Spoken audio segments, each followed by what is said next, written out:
Saturday and Sunday from 7 p.m. to midnight. You can come on down to the park. Over 10 different mazes, 500 different ghoulish monsters, like my friends, this motley crew that I have with me on the Skyrider. But one of the great things about the event and what's taking place is that the rides are still open. So let's kick her off, my friend.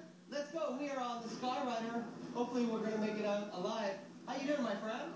I'm doing very well. And yourself? Have you ever ridden a roller coaster? I know you're a part of the afterlife, but in your normal life, did you ever ride a coaster? I don't know exactly what you're talking about.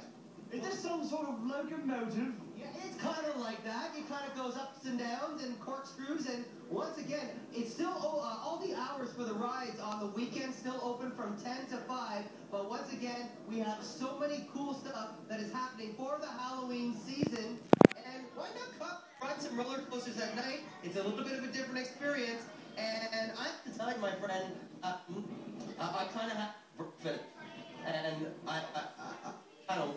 How about? Here we go. Okay, so here's how technology works. Jamie, because I think the zombie power is taking over, his microphone will not work up on the Skyrider, so we're going to do the play-by-play. Yeah. Oh, you can still hear him. You can hear intermittent screaming.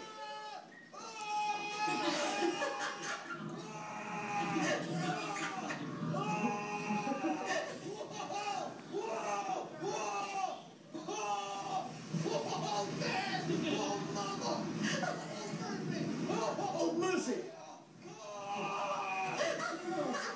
I'll wake you up! Oh, yeah!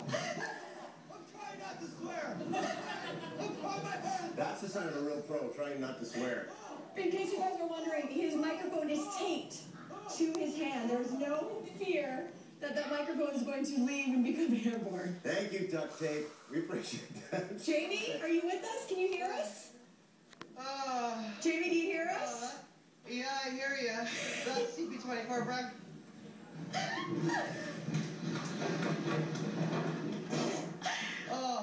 I want to see his hair. I want to see his face.